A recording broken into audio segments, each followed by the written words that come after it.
దేశం మొత్తం ఉత్కంఠగా ఎదురు చూస్తున్న కీలక ఘట్టానికి సమయం దగ్గర పడింది. మరికొన్ని గంటల్లో సార్వత్రిక ఎన్నికల ఓట్ల లెక్కింపు చేపట్టనుంది కేంద్ర ఎన్నికల సంఘం. కౌంటింగ్ కోసం పటిష్ట ఏర్పాట్లు చేసినట్టు ప్రకటించారు సిఈసి రాజీవ్ కుమార్.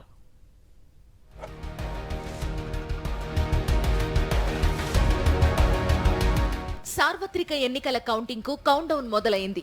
మంగళవారం ఉదయం 8 గంటలకు ఓట్ల లెక్కింపు ప్రారంభమవుతుంది. తొలుత పోస్టల్ బ్యాలెట్ లెక్కించిన తరువాత ఈవీఎంలలో పోలైన ఓట్లను కౌంట్ చేస్తారు అధికారులు.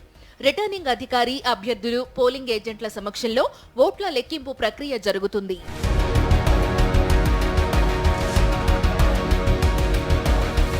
ఎన్నికల కౌంటింగ్ కు కట్టుదిట్టమైన ఏర్పాట్లు చేసింది ఎలక్షన్ కమిషన్.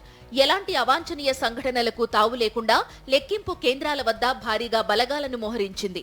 పోలింగ్ తరహాలోనే ఓట్ల లెక్కింపునకు దృఢమైన ప్రక్రియ ఉందని, ఎక్కడా వివక్షకు తావులేదని స్పష్టం చేశారు సిఈసి రాజీవ్ కుమార్. काउंटिंग का और सारे इलेक्शन प्रोसेस का एक बहुत ही रोबस्ट सिस्टम है. हम नहीं समझते किसी दूसरी जगह में इतना रोबस्ट सिस्टम हो सकता है जहां एक एक पार्ट डिसाइडेड है. कल 6 बजे क्या होना है, 6:15 क्या होना है, 6:30 क्या होना है, एक पार्ट खुलेगा तब दूसरा जाएगा, किस जगह में कैंडिडेट होना है. काउंटिंग का भी ऐसे ही पूरा प्रोसेस कोडिफाइड है. కౌంటింగ్ లో ముందుగా పోస్టల్ బ్యాలెట్ ద్వారా వచ్చిన ఓట్లను లెక్కిస్తారు అధికారులు. ఈవీఎంల కోసం ఏర్పాటు చేసే 14 టేబుళ్లు కాకుండా పోస్టల్ బ్యాలెట్ కోసం ప్రత్యేకంగా మరో టేబుల్ ఉంటుంది. ఈ పోస్టల్ ఓట్లు లెక్కించిన అరగంట తరువాత ఈవీఎం ఓట్ల లెక్కింపు మొదలు పెడతారు. ఒకవేళ పోస్టల్ ఓట్లు అరగంటలో పూర్తి కాకపోయినా ఈవీఎం ఓట్ల కౌంటింగ్ స్టార్ట్ చేస్తారు. ప్రతి కౌంటింగ్ టేబుల్ వద్ద supervisor, assistant supervisor, micro observer ఉంటారు. అన్ని పార్టీల ఏజెంట్లు ఉంటారని కౌంటింగ్ ప్రక్రియకు సంబంధించిన హ్యాండ్ బుక్ అందజేసినట్టు ఎన్నికల సంఘం అధికారులు తెలిపారు. Postal ballot counting will start first. So on all centers in the country it will start first. No doubt about it. After only half an hour would start the EVM counting. So there are 3 countings which are happening simultaneously, and it is happening.